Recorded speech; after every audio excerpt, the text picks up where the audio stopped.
Greetings lore seekers and welcome back to another episode of the Lost Archives, more Star Wars Legends lore.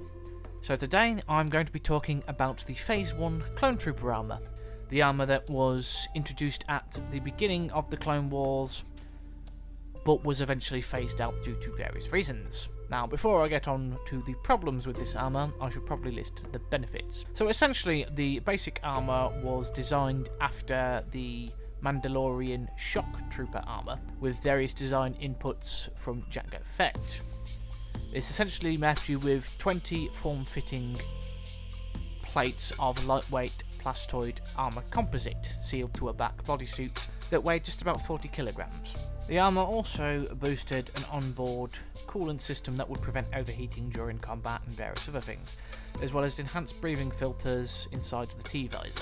This armour could actually be used in space for a short period of time, though recovery would be necessary if you were to not be anchored properly.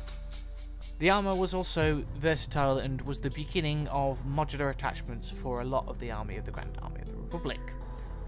Such attachments would include back-to-packs for medical or even small flamethrowers for ARC commandos. And even in the early months of the war, this armour would be further modified. Now, one thing that the armour was particularly good at was being modified for water planets.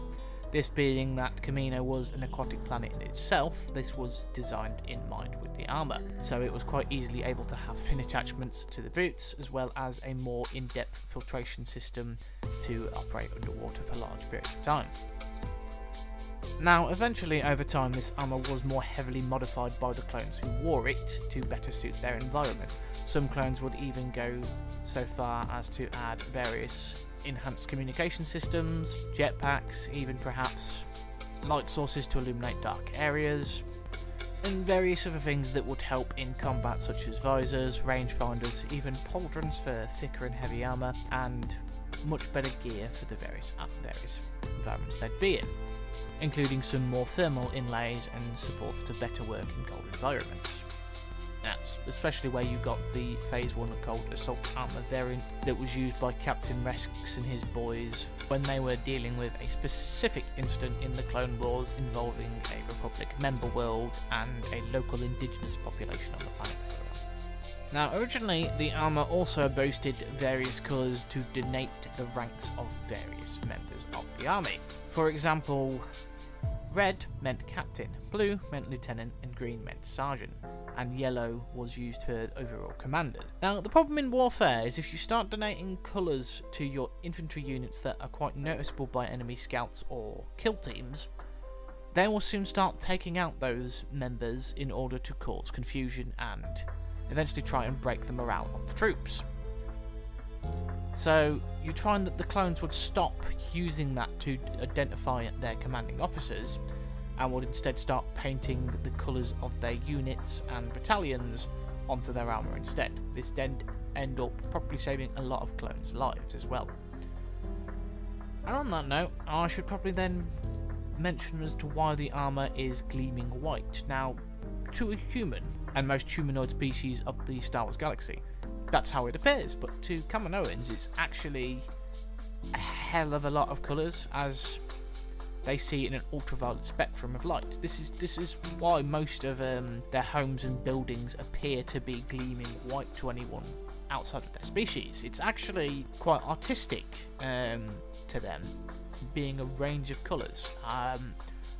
I can't see in that spectrum, the ultraviolet spectrum, so I could not describe it to you, but to them I imagine it's beautiful.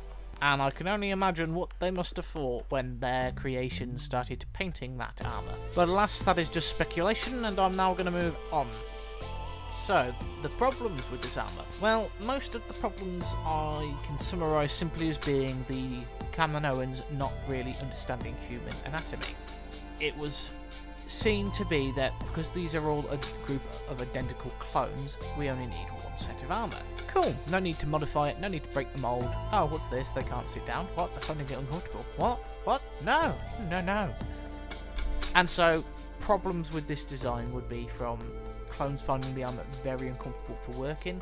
As I said, the perhaps their designers didn't even think that they needed to sit down.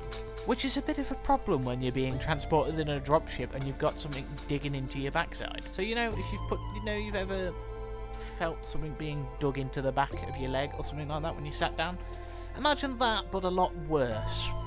As though it's digging into your legs. All of them at once. That's generally how the clones would have felt sitting down in this armour. And so, 4 months into the Clone Wars, you started seeing new variants of armour turning up to help try and fix these problems. Building on some of the best bits of the Phase 1 armour. The Phase 2 was more you could mod it a hell of a lot more, and it had more specialised combat rounds. Like, for example, we had the Galactic Marines, which was a very specialised army unit, created by Kenobi and clone commander Bakara, who was very instrumental, along with Kenobi, in creating from the Nova Corps into the Galactic Marines. Now, another variant of Phase 1 armour was known as the Phase 1 ARC Trooper armour. Now, this was what the Phase 2 armour was based upon, but a lot of ARC Troopers still like to use the old Phase 1 armour. In fact, some of them still using majority of bits from the Phase 1, or even entire sets of it. Though Phase 1 ARC Trooper armour was a little bit different in various areas than the Phase 1 Clone Trooper armour. In fact, you know what, I'm going to do an entire video on the ARC Troopers and talk about their armour individually. In fact, you know what, I may do this as well on the Republic Commando armour as well. Let me know what you think down in the comments below. Anyway, this has been my lore video on Phase 1 Clone Trooper armour. Let me know what you think down below in the comments. Perhaps if I've missed anything you want to let me know, as I always do like to hear about more lore. And if you liked this video, please consider hitting the like button, maybe sharing it around with your friends, and if you haven't already, please hit the subscribe button, as that does help me grow the channel. And on that note, you'll find my sources listed in the description as always. Take care, have a good day, and may the lore keepers ever be in your favour.